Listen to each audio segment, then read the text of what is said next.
Woo's reaction was strange. The teenager dropped his head and laughed. After a short pause, he said that it was all nonsense. And then he looked the chief in the eye and asked him if he really hoped that the teenager would believe him. Woo suddenly became very serious and asked if they really had something that the government could not create. The chief calmly replied that it was up to Woo to decide whether to believe or not, and he would not know until he saw it. Suddenly, the door opened sharply and someone came inside. The boss said that Woo would not leave here just like that. The guy was referring to the guards who entered the room with machine guns. He said that Woo had made a fuss, so he couldn't just leave. After that, he turned to the teenager, looked him in the eye, and said that if Woo helped him and did not touch them, he would be released. And then he asked if the teenager wanted to end his life like that. Woo realized that he did not feel any cells near him that he could use, and the guards had a flamethrower, and the teenager was not sure he could fight them. Suddenly, someone shouted and interrupted their conversation. It was Han Sung-yu, and he waved happily, saying that they were classmates and he wanted to go together. The guy was behaving very strangely and not very appropriately, so Woo did not know how to behave. Han Seong-yu's face showed a smile and childlike carelessness. After a while, the teenagers went down the stairs to the VIP room. Han Seong-yu said that the guards were in charge and they would keep an eye on them. He told Woo that this time he really saved him, and his friend had to know. Han Seong-yu asked him what his immunity meant and why he hadn't told him about it earlier. Woo remained silent, so his friend spoke up and said that in any case, he had done well, and this time Han Seong-yu had to impress his brothers. He went on to say that only true substance addicts were allowed into the basement. After that, Han Seong-yu had a smile on his face and offered to just go down and find the thing. Woo was silent, so his classmate asked him what he thought of the idea and whether he understood what his friend meant. Han Seong-yu began to suck up, saying that their Woo was the most loyal classmate. Suddenly, Woo began to behave strangely. He told his friend not to be ashamed and called him a guy who could only wag his tongue. He suggested asking Han Song-yu about this and how he would answer him. Woo asked what was the point of chasing such a bad thing. He continued and asked how he felt about eating with such creatures. Woo said that in his eyes, scum like Han Seong-yu was more like shit. His classmate interrupted the teenager, asking why he was talking about his food and where the audacity in Woo came from. But he interrupted Han Seong-yu, asking if he was supposed to understand all this. Woo began to say that he had nothing against it if it was Han Seong-yu's own instinct for survival. Suddenly, the teenager said that his classmate was going to die soon anyway. This caused him to freeze. Woo looked at his frightened face and repeated that it would happen very soon. Han Song-yu just stood there with his mouth open and did not understand anything. Lee Yeon-woo walked forward as if nothing had happened and asked if it was the same VIP room. Han Seong-yu was silent.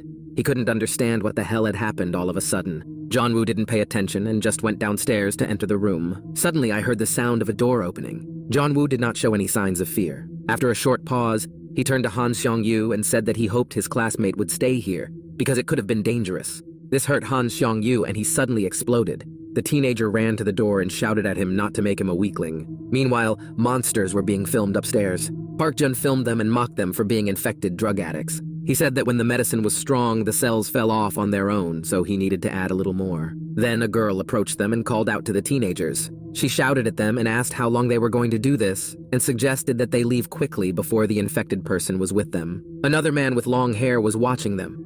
The gang discussed Woo's disappearance. The girl left the room. She corresponded with someone and was told that they still could not get out. Someone stayed in Cannes.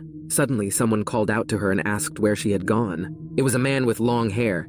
He asked why the girl left and didn't talk to her brothers. She responded aggressively to get him to leave her alone. The man said that he had prepared a gift for her and asked her to wait a bit. But the girl turned around, saying that she was not interested and that she was going to the bathroom. A cheeky smile appeared on the man's face. After that, he blocked her way to the door with his hand. The man asked her if she was really going to take a bath. And then he offered to go together, saying that his brother would help her. Meanwhile, the teenagers went down to the basement to the VIP room. Lee Yeon-woo asked if they were heading in that direction, because there was nothing there. Han Sung-yu said that the VIP room was further away. He added that Yeon-woo should wait a bit, because it was a closed area. Suddenly, the teenager felt something that alerted him. Han Seong-yu was the first to go, and he said that there was only one road here, but he couldn't remember where. Suddenly, the teenagers heard the sounds of monsters growling. Then, as if from nowhere, monsters came running from around the corner. Han Sung-yu was scared and fell to the floor screaming, but Lee Yeon-woo did not even move and simply stopped the monster with his hand. Then, with a calm voice,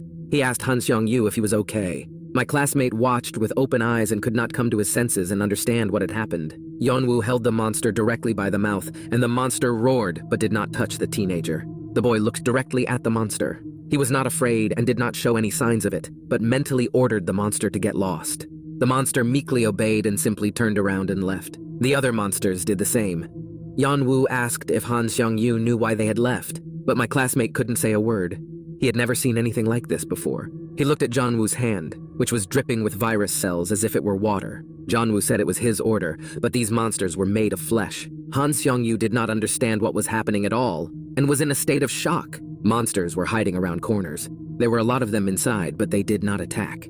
The teenagers ran quickly, and Han Seong-yu turned to Yeon-woo and suggested that they just go back. But the teenager told him to shut up and run away, otherwise the monsters would eat him. Yeon-woo was not afraid at all and had time to think about whether this had really happened, and whether it was because of the medication. He thought that if they really existed, he could save his mother. Meanwhile, the teenagers found that VIP room. They went inside, and Han Seong-yu closed the door behind him. Jeon-woo looked at everything carefully and stepped forward cautiously. Meanwhile, monsters were creeping up outside the door. Han Seong-yu was closer to them, so he got scared and screamed. The classmate turned to Lee Yeon-woo and called the teenager, but the guy was silent, so Han Seong-yu asked him what happened. The bodies of other ordinary people and empty bottles of alcohol were lying on the floor. Suddenly, these people stood up, and it turned out that they were monsters. The monsters were in the process of transformation and began to growl like real infected people. Han Seong-yu asked if they were still alive. It turned out that the teenagers were being watched on CCTV cameras. It was the boss.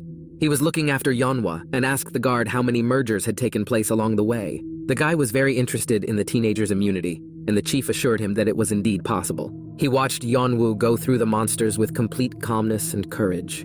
Han Seong-yu was not so brave and told Yeon-woo to quickly pack up all his things and get out of this madness. Suddenly, someone coughed in front of the teenager and Yeon-woo froze. It was a guy who turned into a monster and fell to the floor. Han Seong-yu got scared and ran back, hiding behind his friend. Suddenly, the poor man began to vomit. These symptoms were already familiar to Yeon-woo. This was the main symptom in infected people. Yeon-woo was very curious and watched what was happening closely. The vomit was the same as that of other infected people.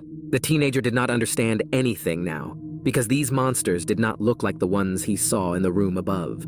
The vomit also contained virus cells. Meanwhile, behind on the other side of the door, monsters were approaching. It seemed that they wanted to get inside. Han Seong-yu was the first to pay attention to them, and at that moment, the monsters simply burst into the room through the glass, breaking it. Han Seong-yu began to panic and run away, while Yeon-woo remained calm as usual. The monsters ran straight for the teenagers. Han Seong-yu told Yeon-woo to run away faster, but the teenager stood there thinking about something. He was deciding whether to use control, because he didn't want to feel pain later. Suddenly, the monsters stalled and just stood there. Yeon-woo noticed that something was wrong. They didn't respond to his orders like the other monsters. They seemed to hesitate, but Yeon-woo could not understand why. Suddenly, the teenager turned back, seemingly realizing what was going on. Behind him was the guy who was turning into a monster. Suddenly, Yeon-woo remembered the boss telling him that they were able to overcome the cells. The teenager realized what kind of medicine it was. Meanwhile, the events moved back in time to when teenagers were just getting on the school bus to go on a field trip. Lee Hong-mi and her friends were taking pictures near the transport. Everyone was so happy at that moment. On the bus, Han-mi suggested that the boys take a photo of their third-grade class. Kang Ji-hoon was sitting behind me looking at the girl. Lee Hong-mi said she needed it for her blog. The teenager took a picture and joked that now she had to give him a percentage of her video. Han-mi turned on the camera and started broadcasting live, telling us where they were going. She told her classmates to look at the camera and wave to the audience. Kang Ji-hoon stared at Lee Hong-mi. He just couldn't take his eyes off her. The events moved into reality. The teenager began to hear some conversations, but still thought about Han-mi. He had other classmates with him, and they were having an emotional argument about something as usual. Suddenly, someone shouted Lee Hong-mi's name again, and Seon-young heard it and turned back. She saw Kang Ji-hoon, who appeared to have regained consciousness and was holding his head with his hand. Suddenly, the teenager realized that his previously infected hand was completely clean. Kang Ji-hoon could not understand how it had happened. He thought he was dreaming. Suddenly, Seung-yeon shouted to her classmates to shut up, because Kang Ji-hoon had woken up.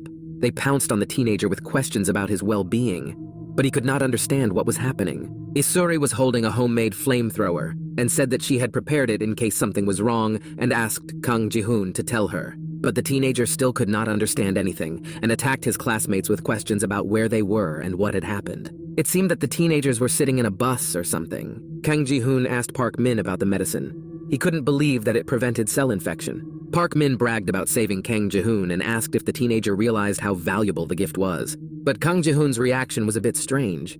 He didn't seem happy about it at all. The teenager bowed his head and could not even put two words together. Park Min called Kang Ji-hoon a bastard for not even thanking him. Then So-yeon came up to him. She said in a calm voice that she did not understand why he thought he saw Han-mi, but she was not there. Kang Ji-hoon only asked if Park Seo-young had saved him, but the girl turned around and looked at Park Choa, saying that she did not save him. Seo-young said that it was Park Choa who ran to him and managed to get Kang Ji-hoon out of there. If it wasn't for her, who knows what would have happened. The teenager could not believe what he was hearing. Meanwhile, Yeon-woo's father entered the vehicle. He saw Kang Ji-hoon and was glad that the teenager had finally woken up. His father bombarded him with questions about his health. He passed by Park Choa. It seemed that the girl was completely absorbed in her thoughts. Park Choa recalled saving Kang Ji-hoon from the fire. She saw him lying on the floor next to the monster looking bad. The girl ran to her classmate as fast as she could. She was very worried about her friend. When she came running, she fell on the floor next to me and assured me that she would save Kang Ji-hoon. But the teenager named her Han-mi. Kang Ji-hoon kept repeating her name like a madman. Park Cho has come to life. She looked back in Kang Ji-hoon's direction. The girl thought that he had gone too far and did not understand what it was all about. Yeon-woo's father stood in the center of the transport and asked if they were ready to go. The man promised to take them to a safe place. My father said they wanted to find Yeonwoo, and then he said that even though they were already adults, they should call their parents first so that they wouldn't worry. The man was saying that even if it was difficult, it was still better to find time, because their parents were very worried about them. Yeon-woo's father looked at Kang Ji-hoon, who was sitting with his head down. He asked if he was going to call them. The man started to argue that his parents were worried, but Kang Ji-hoon interrupted, asking what it meant. Yeon-woo's father said it was not important and changed the subject, saying that he wanted to talk to Kang Ji-hoon alone. The teenager did not pretend to be interested, but he was. Meanwhile, the events moved to the VIP room where Yeon-woo was. The chief stood by the table. Suddenly, Yeon-woo wanted to enter the room, but the guards wouldn't let him in. The chief ordered the men to let the teenager in. After that, he came back and said that he was waiting for him and asked if he had brought what he was supposed to. Yeon-woo started yelling at him, asking what he was doing. The chief reiterated that he had already said that there was a remedy that could overcome the infection of cells. But Yeon-woo told him that when the medicine was strong, the cells stopped infecting. The man continued that he did not know why. Perhaps it was an instinct for survival. And then he changed the subject, saying that their reality had turned into hell, and then asked if he had brought substances. Yeon-woo attacked the man for infecting people and turning them into monsters. The chief said that he had injected the infected man with medicine. He saved them, but there were some difficulties. The chief continued that suddenly monsters began to appear. And then he added that meeting someone like Jeonwoo was a great opportunity, and that's why the man offered to cooperate. He looked Jeonwoo in the eye and told him that everything now depended on his answer. Meanwhile, the teenagers on the bus were deciding how to move on and what to do. And Kang Ji-hoon and Yeon-woo's father were discussing something in private. The man said that most of the teenagers were infected and died a year later. The point was that Kang Ji-hoon was saved by his friends, so the teenager was indebted to them, and especially Park Min, because it was he who gave him the drug and saved him. Somehow it happened that the cells did not infect Kang Ji-hoon. The teenager looked at his father, Yeonwoo, but remained silent and did not rush to answer. Then the man said that in any case, Kang Ji-hoon was having a hard time now. The teenager interrupted him, saying that he had already realized that he was infected, but somehow managed to survive, and asked if the man meant it. But Yeon-woo's father asked him what kind of negative he meant, and explained that he didn't mean it at all. He explained that he was just trying to warn him that he shouldn't give up so soon. Jeon-woo's father continued that he had to find his son, but he was near the Han River. The man missed him very much, and you could hear it in his voice. The father was very sorry that his son was left alone. Suddenly, the man's tone changed, as if he was getting to the point. He looked into Kang Ji-hoon's eyes and said that if the teenager threatened his son with a flamethrower again, he would never forgive him. Meanwhile, the teenagers were hostile to Park Min and looked at him askance. The guy tried to apologize, saying that he didn't realize what he was doing and was sorry for it. Park seemed to be sincerely repentant, promising that he would not harm them again. Isuri pretended to believe her, and then asked where the teenager had gotten the medicine, asking if there was really a remedy for infection. Park Min began to fumble, saying that he wasn't sure, but in any case, they could check it out. Then, the teenager looked at Kang Ji-hoon and Father Yeon-woo and asked out loud why they were talking for so long. Suddenly, Park Min interrupted their conversation by calling out to her husband. He asked if there was anything he could do to help them. Isuri watched Park Min's behavior closely, and she could see right through him and definitely did not trust him. Meanwhile, the guys continued to talk about Yeonwoo and what was threatening him. The father said he had to bring him home, his son. But he didn't want to cross the line, and after saying that, the man looked at Kang Ji-hoon again. Meanwhile, Seong-young was on the phone with someone and shouted that her father was supposed to come and get her. Park Seo-young was sitting alone, looking at something on her phone. More precisely, she was corresponding. However, it seemed that no one answered her.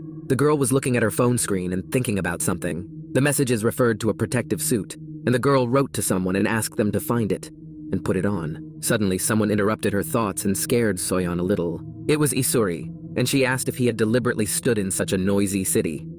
So-yeon replied that she thought Yeon-woo was somewhere in the center. Then Isuri asked how she knew the effect of the drug. She went on to say that she had never heard of him, and that Park Min must have been testing the medicine for a reason. So-yeon said she did not know all the details. Park Min just knew it, that's all. And then she added that she had some medicine, and if Park Min was persuaded, she thought it could help Yeon-woo. She tried to go on to say that this was why they were together, but their conversation was interrupted by Kang Min.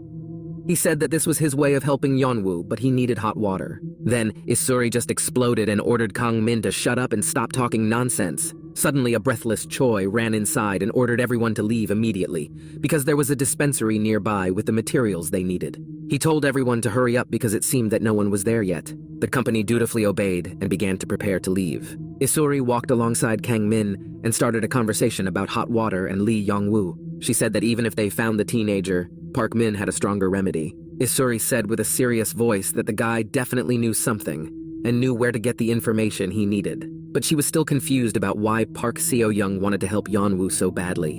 And at the same time, she was holding on to Park Min. Perhaps they decided to act together. Isuri asked Kang Min why So-young was wearing a cap. It seemed that the girl had heard what was being said about her, so she lingered a bit on the way out.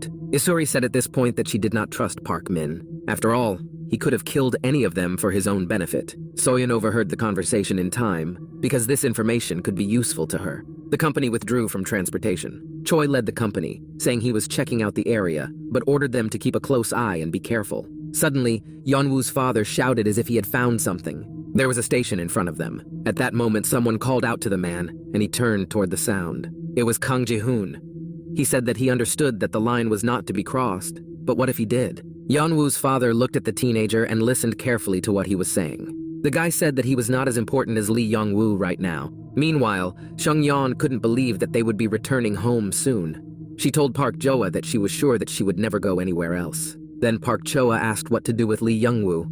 Sung-yeon exploded and screamed, asking why he was here. She was indignant, saying that they could not have found the teenager in the heart of Seoul. Park Min walked alone and thought about how they were all going to find Yeon-woo, but he knew for sure that they would be looking for him, so he had to keep a low profile. So-yeon paused a bit and looked away. Then she interrupted her friends and started talking. The girl said that the whole situation was quite strange. She went on to say that everyone was absolutely talking about Lee Yeon-woo. Park Min also turned and started listening when they started talking about Yeon-woo. So-yeon went on to say that things were different during school hours. None of them were close to Lee Yeon-woo. After that, the girl asked if they were his friends now. Isuri asked So-young in response what she thought, because she was not close to him either. Isuri went on to say that no one was in touch with Lee Yeon-woo at the moment, but they were looking for him. And then the girl asked if So-yeon was that close to him. After that, Isuri simply moved on, saying that there was no point in wasting time and ordered everyone to leave. So-yeon did not leave. She seemed to be thinking about what to say. It seemed that she had a lot of emotions inside her. Then the girl said that it was exactly like that. Then she turned toward Isuri and paused. And then she said that at least she wasn't. The girls looked into each other's eyes, and So-yeon said that she did not use her friends. Suddenly, a helicopter sounded in the sky. Everyone looked sharply up at the sky because it was not expected. Someone shouted that it had happened again. It was military equipment. Kang Ming asked if they were already all over the place, and Isura received a message. She pulled out her cell phone to see what she had received. Kang Min noticed this and turned to his girlfriend. He approached Isura and looked at her phone and asked if it was the man by the Kan River. And then he asked when the girl managed to subscribe to it. Suddenly, Kang Min abruptly snatched the phone from the girl's hands. Everyone looked in their direction because the teenagers had made a bit of a fuss. Isuri shouted for Park Min to look faster. A few seconds later, he asked about the Han River monster. And then, after a short laugh, he asked if he was still alive. Jeon-woo's father also listened attentively. Park Min's face changed dramatically. He said that the man could kill a monster and had red hair. Meanwhile, the blogger was broadcasting live near the Kan River. The guy piqued the interest of the audience by telling them that he was going to do something that threatened his life. Suddenly, a huge giant monster climbed out from the top of the bridge and roared loudly. At that moment, that guy appeared. The blogger was filming him. It seemed like it was a staged event. It turned out that it was Lee Tian, and he had that smile on his face as always. Park Min looked at the video on his phone screen and couldn't believe what he was seeing. He simply had no face, only shock and fear. The teenagers discussed this strange and unexpected collaboration, but their argument was interrupted by Park Min's words, saying that he was obliged to find Yeon-woo. The teenager was walking from side to side and muttering to himself that he was supposed to find Yeonhwa and that it was definitely him in the video. Suddenly, he was interrupted. Someone told Park Min that he must have known something. It was Park So-yeon. She added that he must have known something about Yeon-woo as well. So-yeon went on to say that if that guy was alive, then Jeon-woo must have been too. Meanwhile, the events shifted back to the room with the monsters and the addicts. There were also some poor people inside who were turning into monsters. At that moment, Lee Yeon-woo came inside. He stopped at the entrance and looked at these worthless addicts and what had happened to them. One of them growled and was shaking as if he was trying to say something. It was disgusting to be around them, but he endured it for the sake of information about these cells. The teenager looked closely at these monsters and watched to see if the infection had passed. He recalled the words of the chief who said that when the medicine was strong, the cells stopped fusing. Yeon-woo was angry at the time that he had been deceived. He could not understand what the chief said about whether it worked on addicts or whether they became infected and turned into monsters. But the answer was simple. They turned into monsters who were addicted to psychotropic substances. Behind the teenager was another monster, more familiar to him and seemingly aggressive. He recalled the words of the boss, who asked what choice Lee Yeon-woo would have made. Instead of becoming a monster and addicted to various substances, he was thinking about which choice was right. But Yeon-woo knew for sure that he had no other options in reality. He recalled how he fought for his mother. Yeon-woo fought for her with all his might. He was in so much pain at the time. He was thinking about what would happen if his loved one got infected. Jeon-woo didn't know if he was wrong now. The teenager stood in front of the chief and asked him what he could do. There was a pause between them. The boys looked into each other's eyes and tension was palpable. Jeon-woo asked again what he could do to help. There were bowling pins on the floor. Suddenly they broke. Someone scored a strike because all the pins were knocked down. That was the main man. He was just bowling while talking to Yeon-woo. After that, he offered the teenager to play as well. The head continued that sometimes it is useful to relax and relieve stress, and bowling was a great way to do it. The man said how much he liked living here, and then asked if Jeon-woo liked it that way. But the teenager wanted to finish the job, so he changed the subject, saying that he was not interested in bowling, and asked what he was supposed to do. The chief only said that he was very sorry, and then he began to tell me that they used to work here as a local black market. After that, I took another bowling ball and paused. The main man threw the ball and knocked down most of the pins again, and then happily asked how Yeon-woo could not like it here.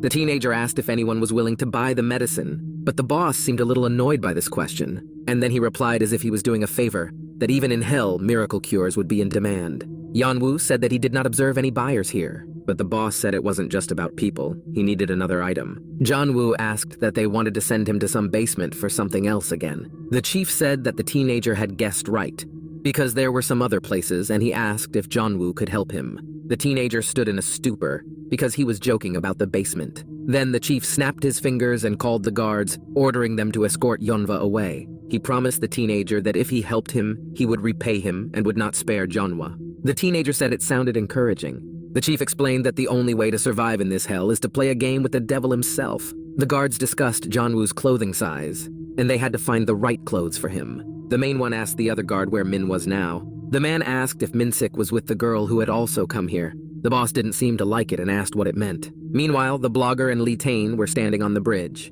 The guy was filming something on his phone and asked the man with red hair if he had seen it too. There were a lot of monsters in the water, and the blogger said that he took revenge for them all. Lee Tae-in asked that the blogger had promised to kill him if he helped him. The guy spoke very loudly, saying that the man was cool and he would definitely help him in the future. The blogger was talking about something, but then he turned around and saw monsters on the ground and screamed that they looked like chimeras. A smile appeared on Lee Tae-in's face. He offered to meet the blogger again, and then he would make him his chimera. Meanwhile, Yeon-woo was coming down the stairs, wearing a new jacket. Suddenly, he noticed something and looked up. That girl was sitting on the stairs with her head down. It seemed that she felt someone approaching, but did not pay attention. Jeon-woo asked why the entrance was blocked. Suddenly, the girl started accusing him. She said she came here because of him. The girl continued that she would never have come to this place before.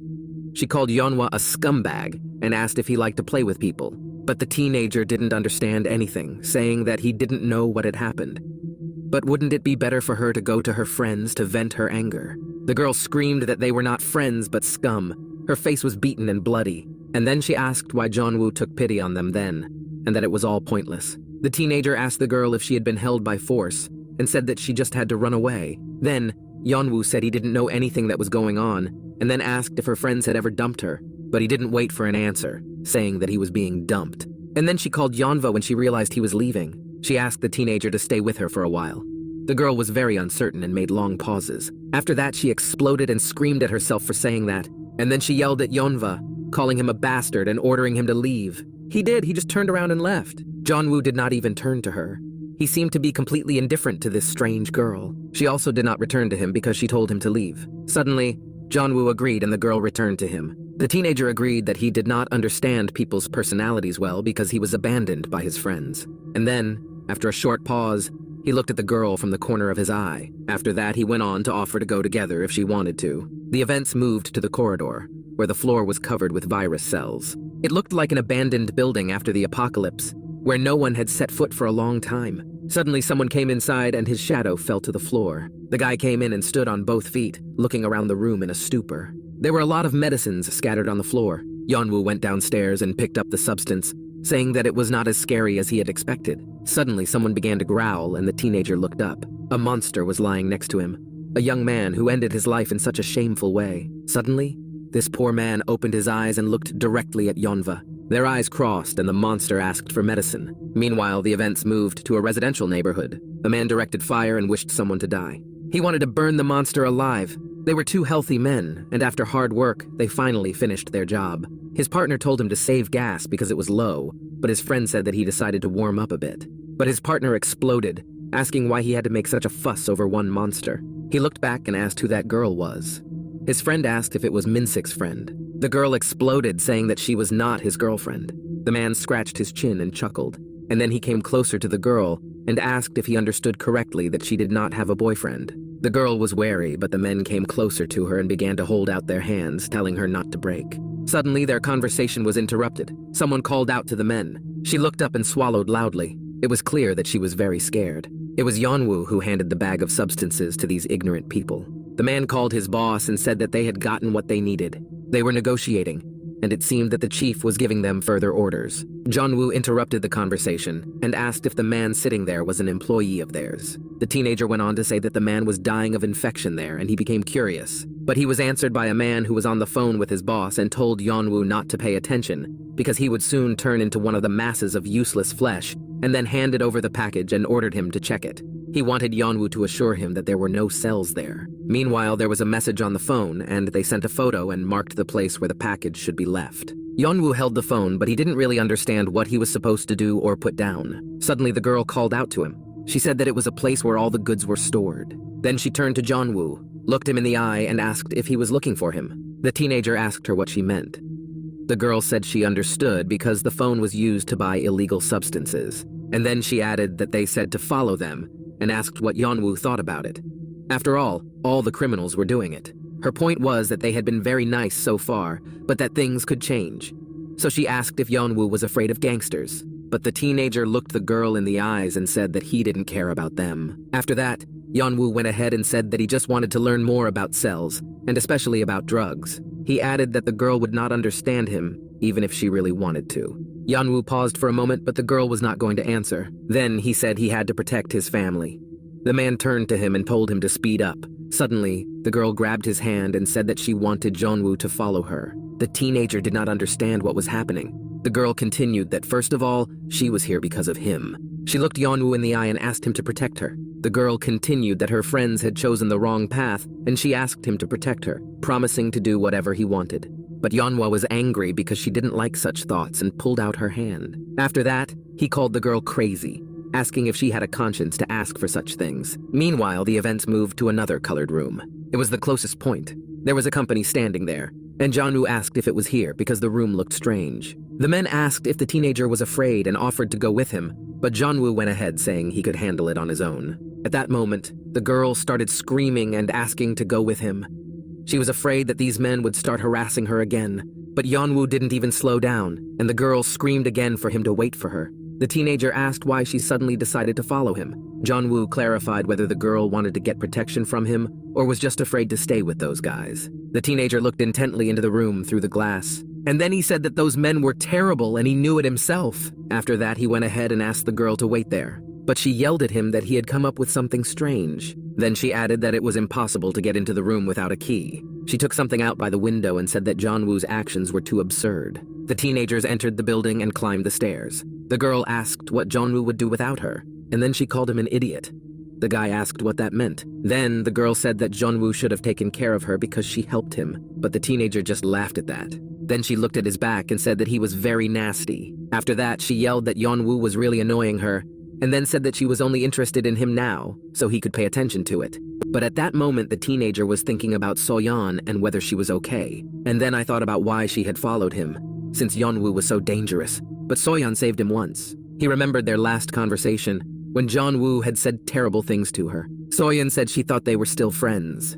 She was so good at choosing her words so that it didn't sound romantic. Jeon-woo wondered if her words were sincere because he had never been close to a girl before. Then his new girlfriend yelled at him and asked if he was even listening to her. The girl was very intrusive and tried to ask how old Jeon-woo was, saying that she was older. The teenager asked her to stop. Then the girl tried to call him names, but suddenly everyone stopped. After all, they were facing a monster. Jeon-woo looked at him, examined him closely, and tried to establish contact. The teenager said that it looked like the monster wanted to attack, and then added that he was like a lump of meat. After that, I just walked forward thinking that these monsters had more legs than the connected monsters. And then I thought that they were very boring, and if you looked closely, you could see the difference. The girl was screaming and scared, asking where Jeon-woo had gone. He told her to run after him and keep up. The teenagers turned the corner, but Jeon-woo stayed to take a closer look at the monster. And then he asked the girl if the cells were addicted to illegal substances, because the monster was not interested in people. Thoughts jumped back into his head that the monster was fleshy, and that it was most likely due to the side effects of illegal substances. Then the teenagers would approach a room with the door open. The girl said it was the right place. The room was a mess, but it looked clean.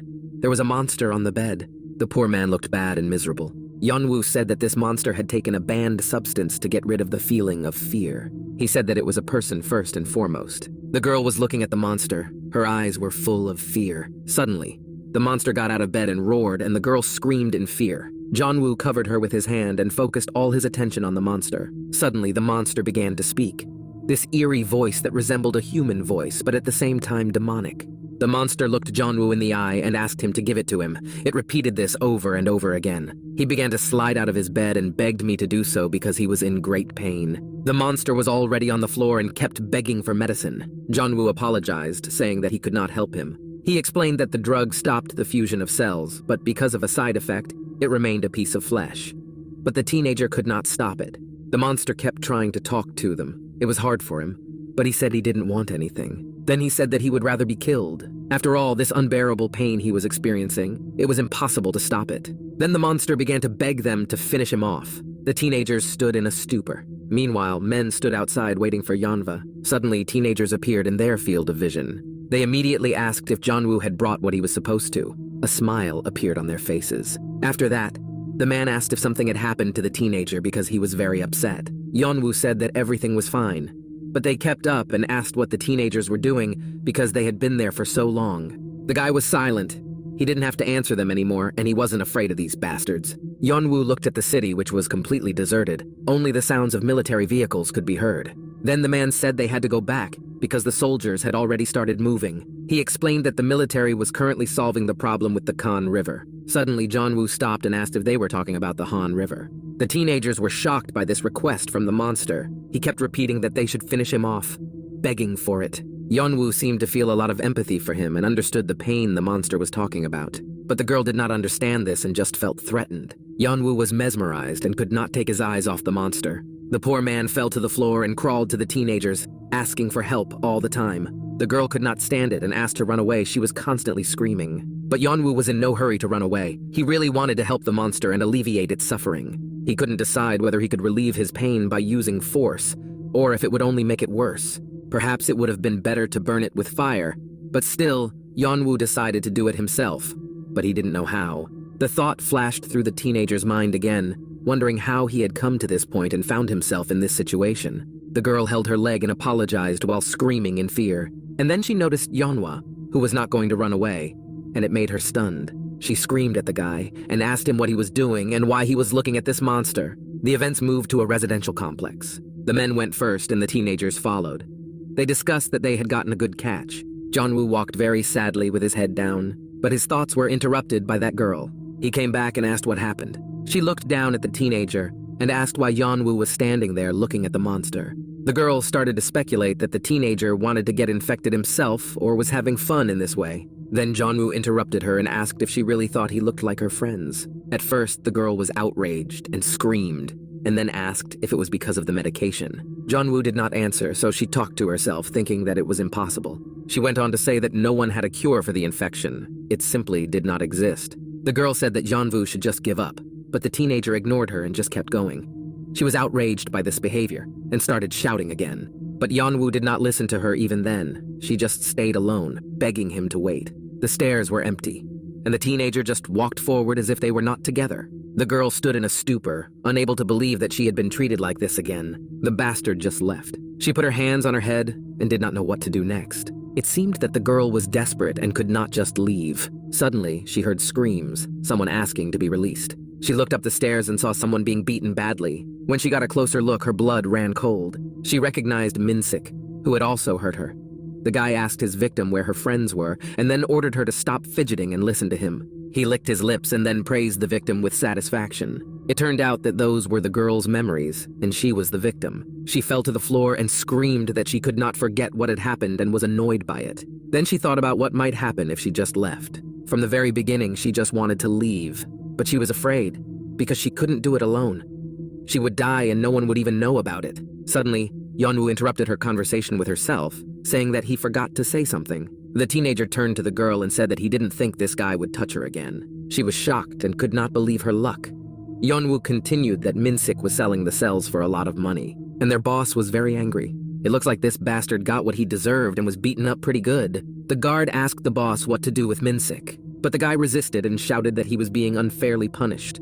Then the boss exploded, grabbed the rascal, and yelled at him for trusting him with the hideout. And this Min-sik was just selling his boss's stuff. Yeon-woo was surprised that he hadn't told the girl about this earlier.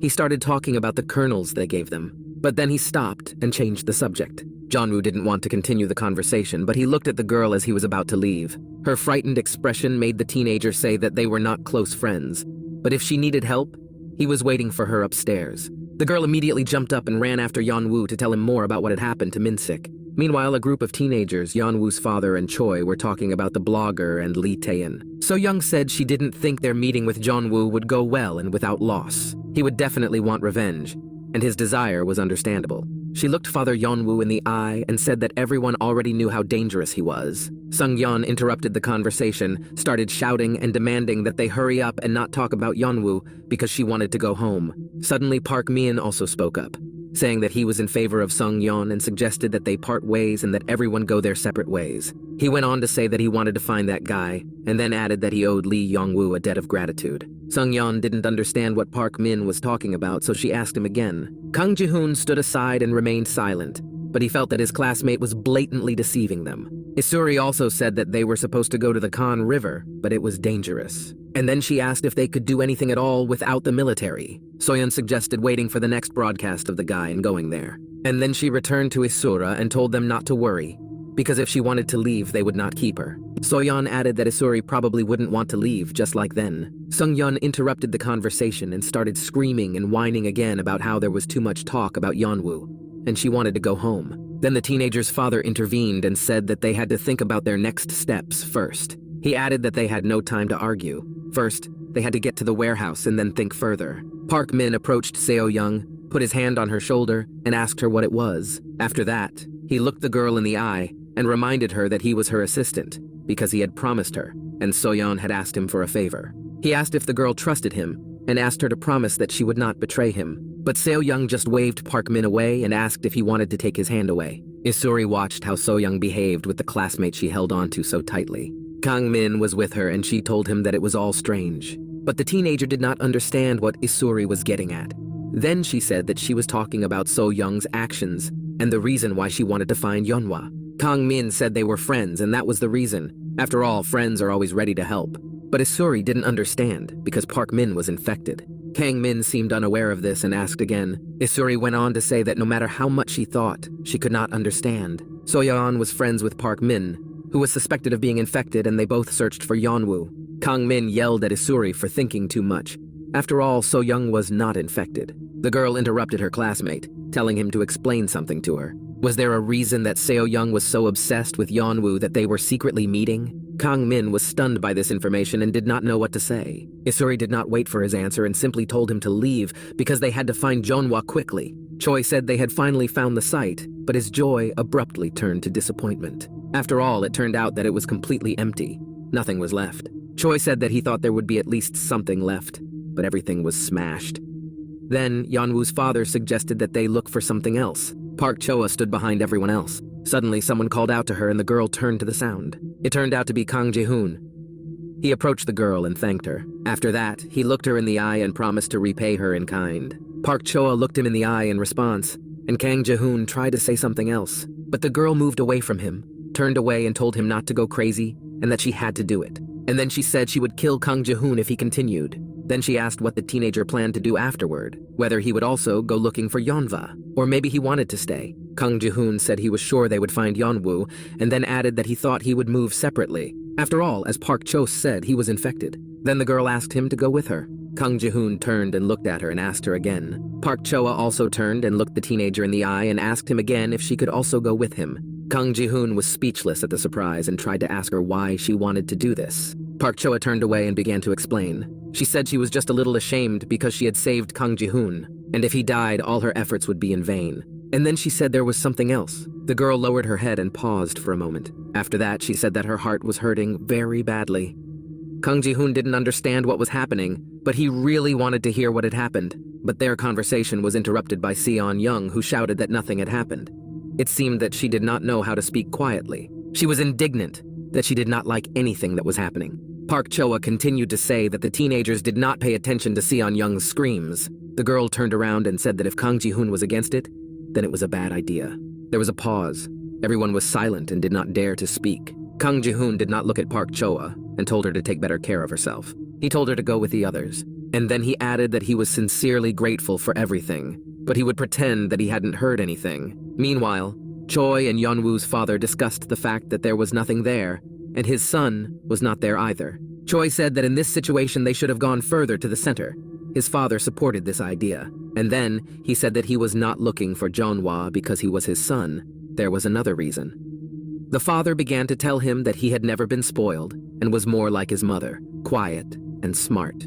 Choi supported the man, telling him not to beat himself up and that he was sorry that it happened to his wife. The man looked up and said that everything was fine. It just hurt so much that their son, who was very important to his mother, was lost. Choi told his father not to worry so much because they would overcome everything. And then I asked if the man thought the clouds were strange, and my father supported this idea. He said it seemed to be starting to rain. It hadn't been for a long time, it was starting to rain. Meanwhile, in the room with the monsters, the guards were beating someone badly. She was 2 against 1 guy. It seemed that they overdid it and the victim lost consciousness. They shouted and asked who told him to sell the cells. At that moment, Yeon-woo and the girl came in and froze in shock. Then, one man told the guard to stop and addressed the teenagers as school children and ordered them to wait outside the door. But the girl saw something and could not look away from it. She saw her abuser on the floor. It was Min-sik. His face was bloody and he looked miserable. The girl immediately began to mock the guy, telling him to look at himself, what had happened to him. Min-sik raised his face and looked at his friend, who said that his face looked terrible. Then, she took out her phone and started filming the guy. Meanwhile, the guard was leading Han Song-yu by the neck somewhere. The boy made excuses, saying that the man had simply misunderstood, but he did not want to listen to the teenager. Han Song-yu asked to be given a chance to explain everything. Suddenly, he saw Lee Yeon-woo and shouted his classmate's name. Han Song-yu literally attacked the teenager. He was screaming and asking for help. Behind them, the guards were dealing with another guy. Han Song-yu asked Yeon-woo to explain everything to them and prove that he really didn't know anything about it. Yeon-woo remained silent and his classmate continued to beg for help, reminding him that he had also helped him. Then, the teenager told Han Song-yu that he was happy to help, but he wanted to be sure that in return he would obey Yeon-woo. Han Song-yu swore that he would do everything he asked. The main man stood next to him and turned to Jeon-woo. He said that it was up to him to decide whether to save his friend or not. They were standing near a pile of monsters.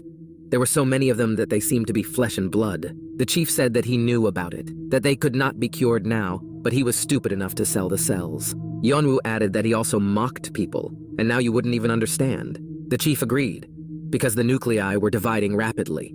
And then he added that the value of these cells would increase every day, perhaps even more than an antidote. Yeon-woo asked when the boss would show him around, because the teenager had brought everything he had been asked for. He wanted to know how to cure the infected person. The boss then asked why Yeon-woo was in such a hurry. He got up and said that he needed more items, and then, after a short pause, he added that she was many. He walked up to Yeon-woo, put his arm around him, and promised to show and tell him everything when the teenager found the others. Yeon-woo looked the man straight in the eye, and the chief said he could believe him. According to him, he has never cheated. The men in black and the guards nearby were discussing the fact that they had to go on with their business. Suddenly, someone called Yeonwa. It was a girl, and she asked what they were talking about with the chief. Yeon-woo wanted to ask when she managed to get here, but the girl interrupted, saying that she would give him one piece of advice. After that, she looked up and said not to trust this chief. She added that all the bastards were more cunning than Yeon-woo thought. But the teenager said that there was a bowling alley on the second floor and asked if she would go.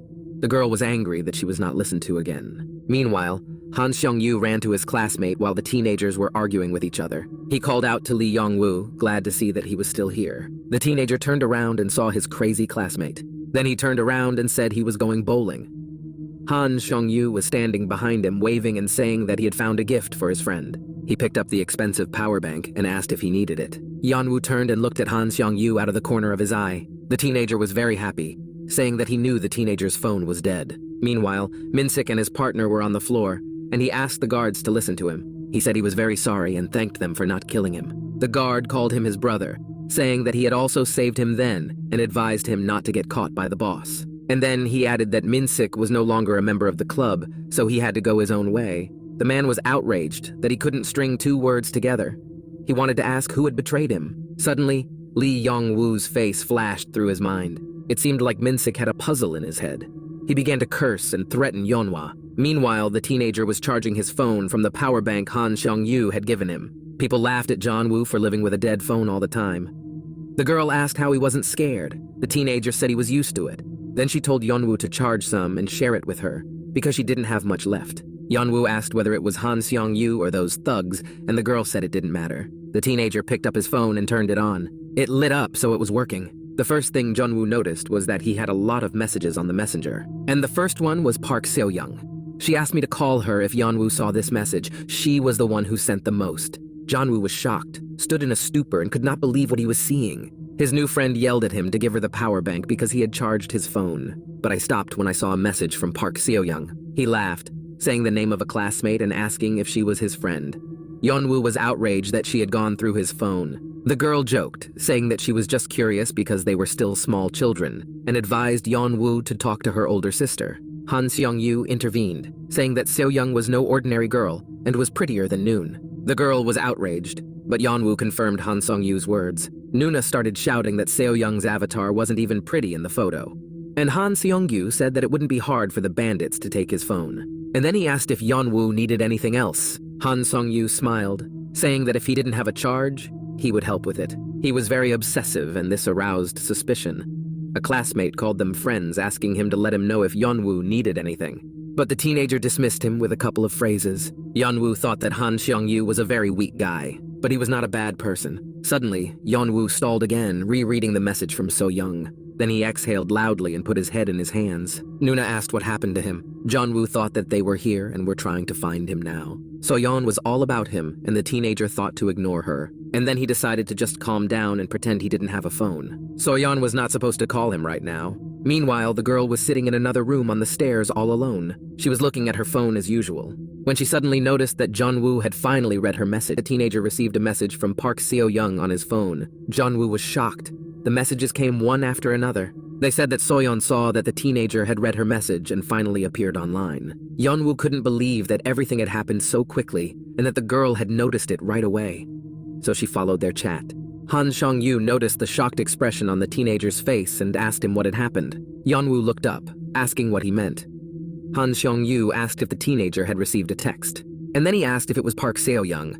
A smile appeared on my classmate's face. Yeon-woo denied it, but his reaction betrayed a teenager. Han Seong-yu started laughing at his classmate and reached for his phone, saying that he didn't believe Yeon-woo. The classmate stood his ground, asking for a phone to look at it, and helped Yeon-woo because he said he was an expert in this area. But the teenager looked at Han Seong-yu and refused him with a ruder tone and expression. My classmate realized that he had overreacted and apologized. The events moved to the men's restroom. It was Jeon-woo. He hid there out of sight and opened the message from So-young once again. The girl continued to write to him, saying that his father was very worried and asked him to get in touch with her. Yeon-woo seemed to want to call, especially to see his father, but he just couldn't. He was very sorry. He knew that his family was worried, but he was to blame for his mother's death. Meanwhile, So-yeon was sitting alone on the stairs, staring at her phone, waiting for a response. Suddenly, something shocked the girl. She exploded and even screamed. Everyone else turned and looked at her in shock. So-yeon apologized, saying that her alarm clock had gone off. But her expression betrayed the deception. The girl moved a little further away immediately. The others paid no more attention to her. It turned out that Lee Yeon-woo had written to her. He said he had charged his phone but asked her not to tell his father anything. So-yeon could not believe that it had really happened and she had finally received an answer. She continued to write, saying that Yeon-woo's father was very worried and asked where the teenager was. The boy replied that he was in Cannes with Han Seong-gyu, and then he asked to keep this secret from his father. Jeon-woo was laughing at himself. He realized that he could not just keep running away from his father, but he had to find a cure and then meet with his family and the others. It was very difficult and painful for Jeon-woo, but he decided to cheat him one last time. After all, if the teenager does nothing, everyone could die because of him. Meanwhile, So-yeon received a notification on her phone. She was shocked by what she read there. Lee Yeon-woo said he couldn't go with them because he had a job right now. So-yeon didn't understand what other work he could have at that time. Meanwhile, the others stood at the top of the stairs and didn't even pay attention to So-yeon. She was just looking at her phone and trying to understand what was happening. Meanwhile, Yeon-woo was going down the stairs to the boys for another assignment. Suddenly, he received another notification on his phone. He picked it up to read it, but realized it was from So-yeon. In it, the girl asked Yeon-woo to think carefully again. She wrote further that his father would not give up until he found his son, and he continued to run away, risking his father's life. The man in Choi ordered the teenagers to stay put while they themselves were going to inspect the area. Seon-young was indignant that they were leaving them there. So-yeon recalled that Jeon-woo had told her about it himself. Before he could find himself, he had to survive this hell. Jeon-woo decided to write that it would be better if they all returned home. Suddenly, Park Min came up behind Seo-young and said that he needed a phone charger. The girl jumped up, and this reaction surprised the teenager. So-yeon gave herself away that something had happened. She was a very bad liar. Park Min asked why the girl was so scared, but her answer betrayed Seo-young even more. Kang Min was sitting on the stairs next to her, listening in. Park Min asked Seo-young what she was hiding if she was shaking like that. Behind the whole company was Kang Jae-hoon. The teenager looked back and surveyed the area out of the corner of his eye. Sung-yeon noticed this. She shouted to Kang Jae-hoon and asked where the teenager was going. He replied that he also wanted to look around. Sung-young shouted indignantly that they were all ordered to wait in place, and Kang Jae-hoon asked her not to shout. Park Choa silently watched what was happening, and then she yelled at Kang Jae-hoon to wait for her. The girl began to walk down the stairs, commenting that it would be better to look around together. Kang Min was next to So-young, and he said out loud that it might be better for him to come out too. The girl looked at her classmate, but he did not respond in kind. Then he looked at me, smiled, and asked me what So-yeon thought. Meanwhile, it was raining outside. The weather was terrible. Isuri stood alone with her head down. She thought about that conversation with So-yeon. Isuri's girlfriend then told her not to worry, because she was not going to ask her to go with her. And then she asked if Isuri would leave them again and run for cover. The girl was angry that Park Seo-young decided to hurt her like that. Sung-yeon looked out the window and resented the fact that the men had been gone for a long time. And then she said that if she met Yeon-woo, she would scratch his face all over. Suddenly, Seong-young said something about Park Seo-young. Isuri told her classmate to stop repeating herself. And then she came back and asked me what Seon-young meant when she referred to So-yeon as Yeon-woo's friend. Meanwhile, the teenagers walked through dark corridors. So-young asked Kang Min where he got the flashlight. The girl was sincerely happy about it, saying that it was the most important thing they had. Kang Min turned to his classmate, smiled, and said that he still had a lot of things in his bag, so So-young could call on him. And then, the girl suddenly remembered that she wanted to give them something. She began to rummage through her bag in search of something. Kang Min looked at the girl and thought that she was infected. But he decided that Isuri was mistaken, because it was not some other person. It was So-yeon. Then Kang Min handed the thermos to the girl, but So-young didn't understand what it was at first, and asked again. Kang Min explained and said that she would need hot water. She was surprised, but thanked me. And then she looked Kang Min in the eye, saying that she preferred the cool water. Then a classmate addressed So-yeon by name and said that he trusted her. She did not understand what he meant, but reciprocated. After that, Kang Min's voice changed and he said he would ask her directly. And then he asked So-yeon to answer him honestly. He started from a distance, saying that the girl was looking for Yeon-woo because she hadn't seen him for a long time. Then he paused for a moment. He asked if it was because So-yeon was infected. The girl said that Kang Min was right. She asked him how he knew and then, pausing between words, said that she was infected. She apologized, saying that she did not mean to deceive them. Kang Min was shocked, but So-yeon continued and said that this was not why she was looking for Yeon-woo. He interrupted her, saying that he understood everything. She asked him how he knew and then if he was surprised. So-yeon thanked him for being honest with her. And then she added that Kang Min was a very good friend who always knew how to support others. And then she told him not to worry, because So-yeon assured him that she was fine. Kang Min was silent and did not speak. The girl then asked him if he wanted to come back, because his classmates were probably waiting for them, but the guy didn't want to leave. He asked if So-yeon was looking for Yeon-woo because she was his friend, and then he said that the girl was not that close to him. So-yeon then turned back and looked at Kang Min. The teenager said that if this was not the case, did she have some other reason? So-yeon was shocked by this sudden question and the look on Kang Min's face. Meanwhile, events moved to another exit. Kang Ji-hoon was there coming down the stairs. It was raining outside and it became even more dangerous. Kang Ji-hoon sat on the stairs and thought about something. The teenager looked at his hand and could not believe that there were no more virus cells on it. But the guy still didn't feel well. The virus was in his body. Park Choa came up behind me and asked if the effect of the medication had passed. Kang Ji-hoon was even a little scared of the girl who kept following him around. The girl said she was going to follow him and hit him if Kang Ji-hoon left without telling Park Choa. And then she asked if the teenager was also afraid to walk alone. Kang Ji-hoon objected, and then asked why the girl was following him all the time. She said she was just passing by and was going to rest on the stairs for a while. Kang Ji-hoon asked if that was all, to which Park Choa asked what the teenager was doing alone, and if he was thinking about his mother. The guy asked if he looked like a crazy person and why he had such thoughts. And then he said that it was not Park Choa's case. After that, Kang Ji-hoon suddenly opened up, even his voice changed. The teenager went on to say that he suddenly thought that in the past, Lee Yeon-woo must have felt lonely when he was alone. Park Choa said she did not expect the teenager to speak there. He said he didn't expect it from himself either. Maybe it was because he almost died. Suddenly, there was a silent pause and everyone was thinking about their own things. And then Park Choa said that if you think about it, it was full of contradictions. She went on to say that Kang Ji-hoon said he wanted to repay the rescue, but now he wanted to leave alone. And then Park Choa looked up, looked at her classmate, and said that he had no choice because she had saved his life. So the teenager had to follow what she said. Kang Ji-hoon just said that it sucked and there was no point in it. After that, the teenager abruptly stood up and Park Choa asked why he thought so. Meanwhile, events moved to Park So-yeon and Kang Min. The girl was standing alone, leaning against the wall and looking at the floor. She was holding a lantern that a classmate had given her and was lighting the floor with it. So-yeon looked very sad and lost in thought. She thought about her conversation with Kang Min. The girl did not understand what her classmate was hinting at.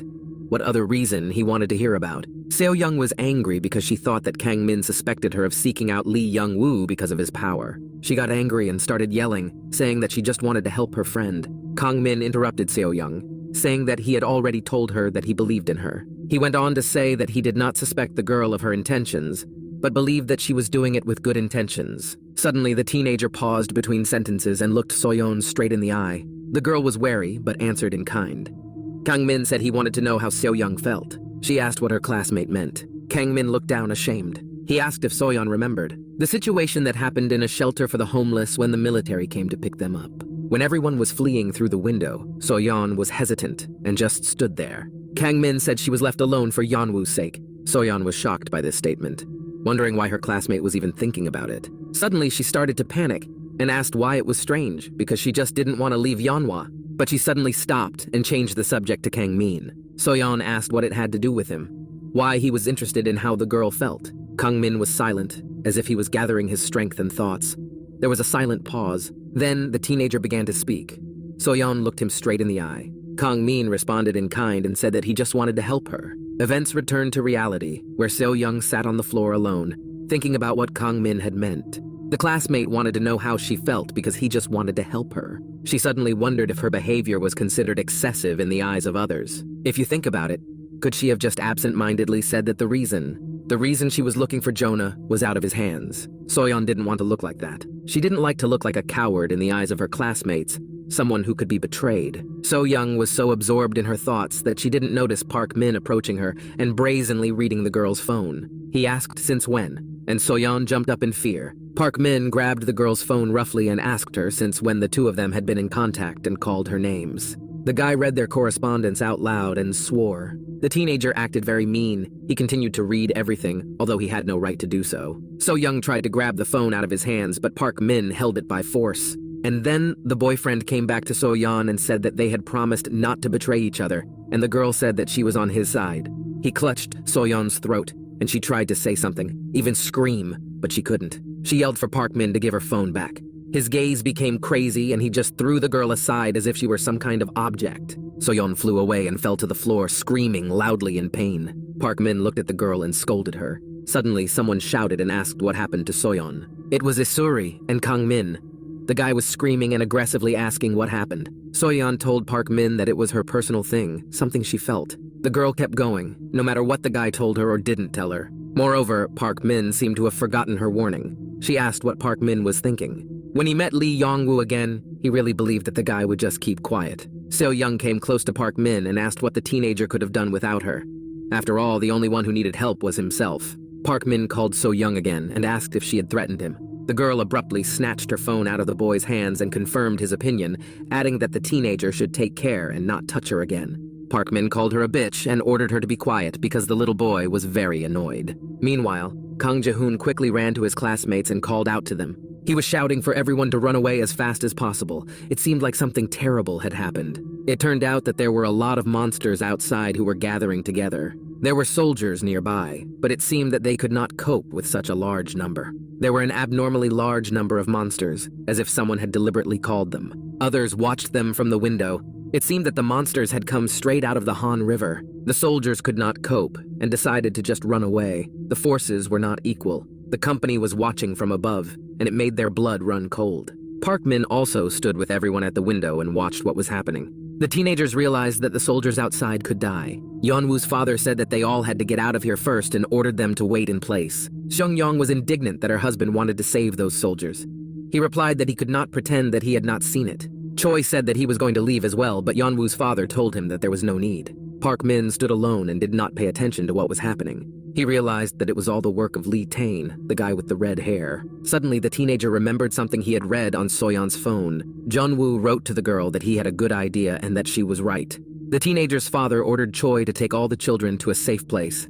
Park Min recalled Seo-young's words that the man was in danger. The boy realized that if Jeon-woo's father was really in danger, his son would definitely come to his aid. Meanwhile, the events moved to the room with the monsters. There were many poor people lying on the floor, unable to cope with life and drowning everything out with substances. Next to him was a guy holding the cells with his bare hand. The main man was sitting on the couch and said that he had been attacked by many people before, but this was the first time. When someone brought a phone with them, the boss said he was very embarrassed. Jeon-woo said he brought medicine, but it didn't help.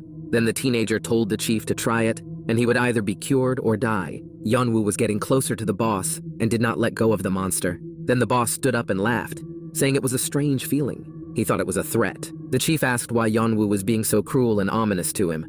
He added that he would have to tell him. He said that the point was to perceive monsters as demons. Then the boss put his hand on Yeonwoo and advised him to memorize it well. Suddenly, the teenager had an epiphany. He realized something.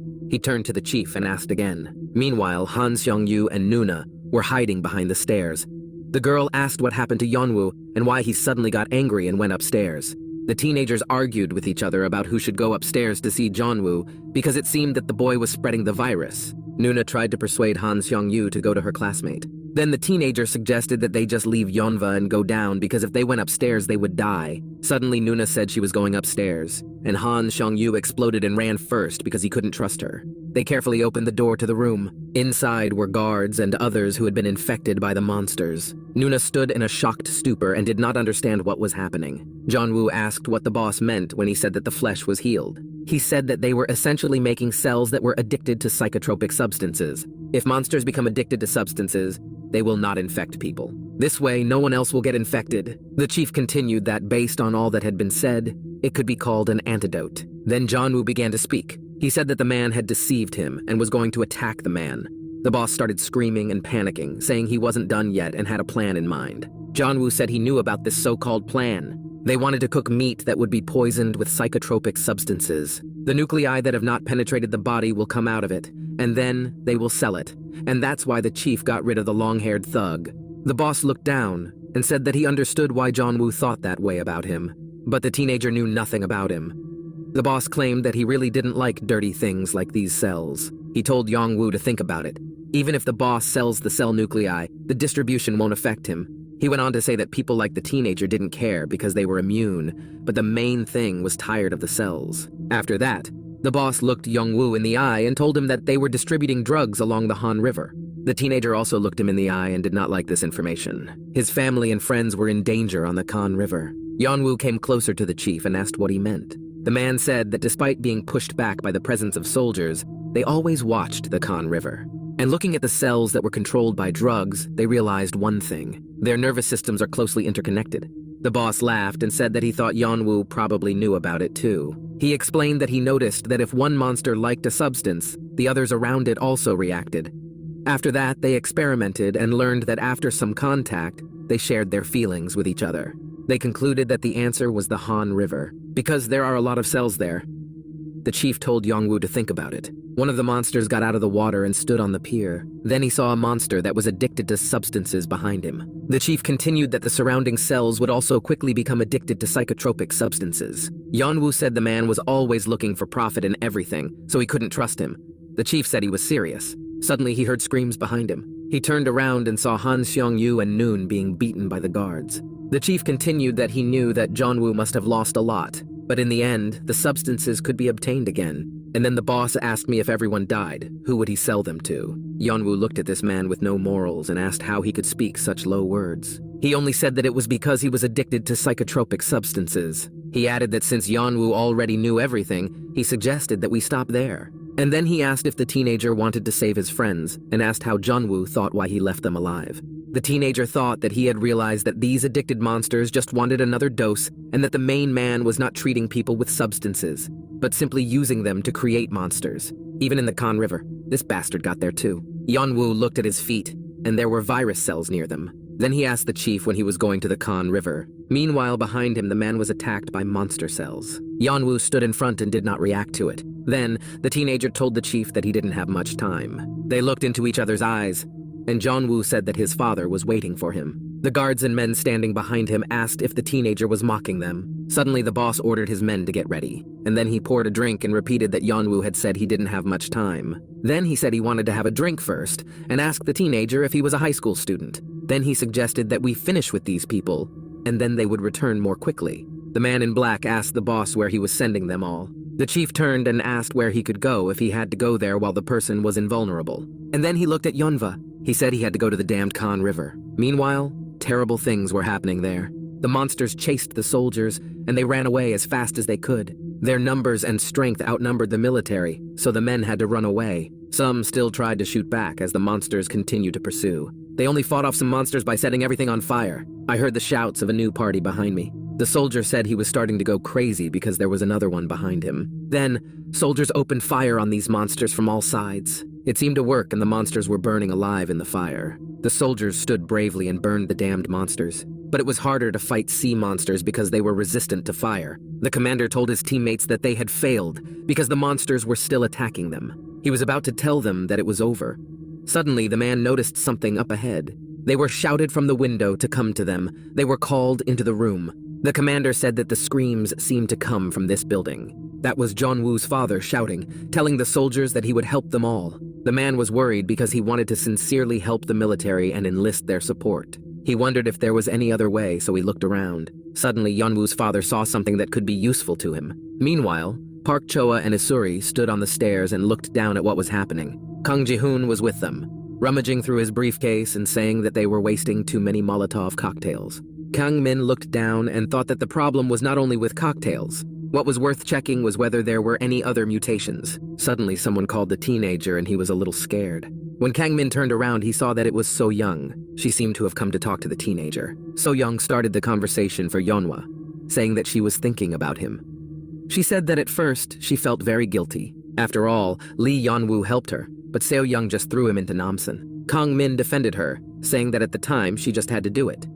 So-yeon continued that somehow the situation became clearer. She said that they left Yeonva there and she could not forget the teenager's look. He was so lonely. And when So-yeon found out that Lee Yeon-woo was alive, she felt happy. And after the teenager was so cold and rude to her, So-yeon became attentive to his every move. She just couldn't calm down. And then the girl paused. After that, she said that her heart was hurting because of Yeonva, and she was sincerely sorry for the boy. And then she summarized that, in any case, many mixed feelings made her so confused. So-yeon asked what those feelings were, and added that she would like to know. And then she looked down and said that she could probably find out if she met Yeon-woo, and asked if Kang-min could help her with this. Meanwhile, it was raining heavily outside, and it seemed like it had been raining forever. Yeon-woo's father came up with a plan. He opened a window and tried to lower something like a fishing rod into it. He also climbed out of the window and shouted at the soldiers to get up quickly. The military agreed to this rescue, but they humbly climbed this invention. When the men finally got there, they fell to the ground and started laughing loudly. Yeon-woo's father asked what was happening outside and if any of them were hurt. One of the soldiers stood up and said that they were safe because of him, but it seemed that one of the soldiers was worse off than the others. He could not get up from the floor and was shaking. Yeon-woo's father noticed him and realized that it was dangerous. He put all the children in danger. Meanwhile, the teenagers ran to the others to make sure they were okay. But they were met by soldiers with machine guns. The men ordered the teenagers to stop and stand still. One of them politely asked the children to follow their instructions and asked how many people were there. Yeon-woo's father asked the soldier to wait and asked why he had suddenly become like this. But in response, and as a sign of gratitude, he also received a muzzle directly in his face. The soldier politely, but in a commanding tone, asked to follow the quarantine rules. And then they said that people who did not wear protective clothing would be quarantined, and those who wore it but without a mask would be restricted. Seong-young was indignant and whining as usual, and Kang Ji-hoon asked if it was because they hadn't been checked at the quarantine site. They said that people who wore protective clothing had to be checked, for example, in a refugee camp. Seon-young continued to be indignant and asked who saved these stupid soldiers. Suddenly, someone yelled at the girl. One of the soldiers shouted and asked what Song-yeon had just said, because she had to know who they were suffering because of. Yeon-woo's father yelled at the soldier, who was acting like a rude man, and said that there was no one infected, put himself in charge, and asked him not to point the weapon at the children. The soldier said that they also had no choice. He turned to the man, thanked him for saving them. But they still had to be careful, because no one knew who could be infected. Then the man paused. And then he said that from that moment on, they all had to be honest. Then he asked them to raise their hands if anyone had any symptoms. These include nausea, headache, fever, or similar symptoms. No one raised their hands and just waited to see what would happen next. The soldier asked if they were sure no one was infected. Then he asked if any of them knew anyone who was acting strangely. Kang Ji-hoon stood next to Park Choa, and then she looked at her classmate. But everyone was silent. The soldier then told the children to be smart and speak honestly while they had the chance. He tried to intimidate the teenagers by saying that they would be punished if any of them were infected. Sung-young quietly told Kang Ji-hoon to speak up quickly because he might get them into trouble. Isuri said she was stupid, because if any of them were infected, they would all be quarantined. The soldier repeated once again that they should all be honest. Suddenly, Park Choa stretched out her hand to Kang Ji-hoon. She wanted to take it. The teenager looked at his classmate out of the corner of his eye. The girl did not do so in return. She looked straight ahead. Then, Yeon-woo's father yelled at the soldiers, reminding them that he said he was in charge and ordered them to stop threatening the children. He asked how he would benefit from saving the soldiers if they were infected. Yeon-woo's father continued that they were just young children who had just entered high school. It seemed that the man was not just covering for these children, but was speaking sincerely and about what was hurting him. He went on to say that all of these children had come a long way to get here, and had experienced a lot without anyone's guidance. Then the commander gestured for the soldier to lower his weapon. After that, he asked the man if they were the only survivors of the building, to which he said that there were several other children and one adult. Then the commander said that they would first inspect the building from the inside and ordered the rest to bring the other survivors. After that, someone shouted at someone and ordered them to put their hands up. It was Kang-min and So-young. They were scared and didn't understand what was happening. The soldier asked if they were friends, and then ordered them to raise their hands and come closer. Suddenly, one of the soldiers noticed something strange. He asked So-yeon about her cap. Meanwhile, the soldier was holding 2 pendants with personal information. After that, he took off his protective mask and swore. He was standing by an open window. Suddenly, we heard monsters screaming from there. The man looked down and saw that the monsters were attacking the man in a group. He immediately took out his weapon and opened fire on the monsters. When he took a closer look, he noticed that there were soldiers there, and not just one. The man got angry. He was just burning with aggression and said that he would kill all the monsters right now. Suddenly, one of the monsters turned to the soldier, and it seemed that he was angry with him. Meanwhile, another soldier was dealing with So-yeon and Kang-min. He was interested in a particular girl and asked if they could talk. The soldier asked where Park Seo-young got the cap from and if it was hers. She didn't know what to say, because she didn't want to give Yeonwoo away. The soldier said that they were looking for a guy wearing a branded cap and were interested in where So-yeon got it. The girl immediately realized that something was wrong, so she decided to lie, saying that it was her cap. Then Sung-yeon interrupted the conversation, telling So-yeon not to cheat because it was Lee Yeon-woo's hat. The soldier heard this and asked if it was her friend's cap after all. He asked if it was her cap. So-yeon tried to justify herself further by saying that she picked up the cap and it became hers. In her mind, she was cursing Seon-young. Behind her, Kang-min was screaming and worried that something had happened. The soldier then asked if the person who had owned the cap earlier was also in the room. So-young said that Lee Yeon-woo was not here, and they all did not know where the boy was. Suddenly, something terrible happened. We heard screams and shots. It turned out that monsters were climbing out of the window, and the soldier was shouting for others to help them shoot back. More and more monsters climbed. They gathered together and climbed the wall together. The soldiers stood together and opened fire on the monsters, trying to protect others and themselves. The teenagers were not at a loss either, and Kang Ji-hoon ordered everyone to make and take out Molotov cocktails. He was running with his briefcase and pulling out his weapon on the run, telling everyone to wait. Suddenly, the teenager felt sick, and he had experienced this condition before when he was infected in church. Kang Ji-hoon fell to the floor and screamed. A soldier was standing right in front of him and might have noticed something. The teenager did not understand what those feelings were, but it seemed that he was dying. It seemed as if nails were being pounded into his arm with all their might. Did he really relapse? Suddenly, someone ordered Kang Ji-hoon to run away. The teenager looked up and saw that the monster had already attacked the soldier. So-yeon was also going to run away from monsters and from an unpleasant conversation. The teenagers ran away, turning back screaming. Suddenly, a soldier grabbed Park Seo-young's arm. He said that they were high school students who came on a field trip, and the man knew it.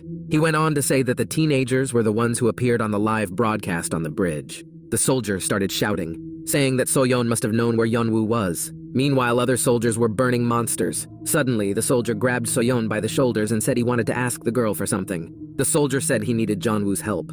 He wanted the teenager to find the troops on the Khan River. The number of soldiers fighting the monsters at the window was growing. So-yeon asked what the man meant. He had to go and help his comrades. There was little time. The man told me to go there and then find any military personnel. They would understand if So-yeon told them the identity of Jeon-woo. After that, the soldier ordered the girl to hurry up and went to help fight the monsters. Kang-min grabbed So-yeon's hand to make her run away as well, but she could not leave the military man in her mind and kept coming back to him. The man joined his brothers in arms and destroyed the monsters, but the ruthless monsters continued to advance. The military decided to retreat. But what to do with those people who are simply trapped on the other side of the room? There was a military man sitting there, shaking with fear. After all, next to him, the monster was eating his fellow soldier and he was next in line. The poor man was screaming and begging for help. Suddenly, there was a loud sound and he abruptly opened his eyes and looked at his partner. The soldier held his weapon very close to him. Something terrible happened. Meanwhile, Kang-min and Park Seo-young were running down the stairs and heard an explosion. The girl looked back and froze for a while. Kang-min noticed his classmate's anxious state and stopped as well. He asked So-yeon what was going on, and she asked why they weren't here. Kang-min grabbed his girlfriend's hand and yelled at So-young to wake up, because they couldn't worry about anyone else. He said that they promised that they would find Yeonwoo together, but why did they all have to survive? The rest of the teenagers came down from above, screaming. Isuri screamed and told me to try to do something with this scale. And then she asked if anyone else had seen the exit and what happened to it. But no one had made it yet. Sung-yeon was running behind me and screaming, and Park Choa ordered her to shut up. Otherwise, she threatened to slap her. The girl was loudly recoiling and whining that everyone was accusing her. Then Park Choa asked about Kang Ji-hoon, because when she looked around, she couldn't find him. So I decided to ask my classmates if he was not with them. Meanwhile, upstairs, in the room where everything was on fire, someone could hear moans. The events took place near the exit. Kang Ji-hoon was there, holding onto the door and loudly laughing. It was very difficult for him. His strength was leaving him. He realized that something was wrong with him. Everything happened just as he thought it would. It was not so easy to get rid of the cells. Suddenly, someone asked Kang Ji-hoon if the effect of the medicine was weakening. The teenager looked up and saw Park Min approaching. He asked if the teenager felt pain and cold sweat. Kang Ji-hoon responded by swearing and asking where he had been all this time. And then he asked, without waiting for an answer, whether Park Min had the same condition. But the guy just called Kang Ji-hoon stupid. He said that he was taking medication secretly from everyone and that he would be fine for a while. But Kang Ji-hoon will start mutating. The teenager replied that if that was the case, he had to go and help the others. Kang Ji-hoon said that Yeon-woo's father helped the army stop the monsters to buy some time. Park Min asked about Yeon-woo's father. After that, the teenager grabbed the door of the room where Kang Ji-hoon was. The teenager abruptly stopped them and asked Park Min what he was doing. Kang Ji-hoon was holding them and shouting, which was why his classmate was closing the door. Park Min was silent and only shouted back at the teenager to let go of the door. Kang Ji-hoon looked the bastard straight in the eye and said that he thought he was his friend. But Park Min responded by asking what kind of friends they were supposed to be and punched Kang Ji-hoon. The teenager had little strength, so he fell to the floor. After that, Park Min scolded his classmate and kicked Kang Ji-hoon. Then he shouted that they were not friends and kicked the poor man in the face. He asked all the time why Kang Ji-hoon thought they were friends if the boys wouldn't talk to each other after graduation. And then Park Min said that the classmate was just a lower caste person who pretended to be strong, so he couldn't live like a human being. After that, the teenager looked at Kang Ji-hoon with a smile and told him to try to ask him for medicine, and if he took it seriously, he would give it to him. Kang Ji-hoon looked up and looked at Park Min. His ugly rat face, which only knew how to attack the weak, was begging to be slapped. Then, Kang Ji-hoon called Park Min a bastard and gave him the middle finger. Meanwhile, someone came running to the other teenagers. It was Park Min, and everyone was asking him where he was. He told them that it was over, because it looked like Kang Ji-hoon and Yeon-woo's father were stuck upstairs. When Park Cho heard the news about her friend, she was immediately alarmed. Park assured everyone that he tried to help, but he failed. And the situation was very chaotic because of the monsters. Everyone heard some strange sounds on the other side of the door. Park Min continued and asked if there was any way to tell Lee Yeon-woo that his father was in danger. Meanwhile, Kang Ji-hoon was still on the floor where the fire had occurred. The teenager was getting sicker and sicker from the smoke caused by the fire and cursed Park Min, who locked him in the room. Suddenly, Kang Ji-hoon felt something. Virus cells began to appear on his arm. Next to him was a soldier who was being devoured by a monster. The man tried to get out from under its paws and tentacles, but could not. Kang Ji-hoon watched what was happening carefully. The teenager noticed a flamethrower lying next to the soldier. Then he decided to take it to have at least some protection. Meanwhile, it was raining outside. A black car was driving fast on the road. Inside was the boss, his bodyguards, and Lee Yeon-woo. The chief was indignant that the road was bad. The guard told the boss to look inside, because there were many abandoned cars. It was leading to the fact that they would not be able to drive a car because of this. Meanwhile, Yeon-woo was looking down and thinking about something else. The teenager held a phone in his hands and kept looking at the screen as if he was waiting for a message. Nuna was sitting next to him, also looking at Lee Yeon-woo's phone. Then the girl asked if the teenager was expecting a message. She went on to say that Yeon-woo had almost run out of juice on his phone, so he had something more important to do in that situation. The teenager turned to Noon and said it was none of her business. She said in response that Yeon-woo should not forget that he had to protect her. Suddenly, something happened outside. Even the boss noticed it. There were many monsters in front of their car. They were all hostile to them. Then Lee Yeon-woo got out of the car and just tried to use his powers of control. The chief asked him if these monsters were from the Han River, and then he said that there were too many monsters. So the boss asked if it was okay if he didn't help the teenager, but if Yeon-woo needed a weapon, he could give it to him. Jeon-woo said that everything was fine. The chief asked if the teenager was going to show everything he was capable of. Lee Yeon-woo said that he felt the monster's feelings even though he did not touch it. The chief was shocked by this. The teenager looked the monster straight in the eye and mentally ordered it to die. The monster opened its mouth because it wanted to attack, but stalled. The other monsters followed the monster's fate, and then Yeon-woo ordered the chief to look at it. Then he said that he did not need a weapon. Suddenly I heard screams from the other side. The monsters were running away from a huge monster. It looked different from the ones that came out of the Khan River. The boss said it looked like a mutated monster and added that he was curious to see how Yeon-woo would handle it. The teenager did not panic and just looked at his opponent in silence. The monster roared, opened its mouth to pounce on Yeonva. The boy stood in his place, but it seemed that everything was going differently than with the other monsters. Then he ordered the chief to give him a weapon. A few minutes later, everything was on fire, and even the rain did not have time to extinguish it. The mutated monster was also on fire. There were guards with guns standing nearby, and one of them said that the smell was like grilled squid. The men finished their work and packed back into the car. Suddenly, Yeon-woo received a notification on his phone. When he read it, his blood froze in his veins. It was a message from Park Seo-young saying that his father was in danger. Meanwhile, the man was really not doing well. All the soldiers were devoured by monsters, and he was the next in line. Suddenly, the man opened his mouth wide. because he did not have the strength to scream, but he was scared. It was all because the monster opened its mouth wide and was about to pounce on Jonah's father. The man screamed. He realized that his end had come. Suddenly, someone attacked the monster. Yeon-woo's father did not even have time to react. He just covered himself with his hands. It turned out that it was Kang Ji-hoon. He fought the monster with his bare hands. The man was shocked by what had happened. The teenager asked his father to tell his son. Kang Ji-hoon paused for a moment, and then he said that this time he had repaid his debt to Lee Yeon-woo. After these words, Kang Ji-hoon opened fire on the monster that was so close to him.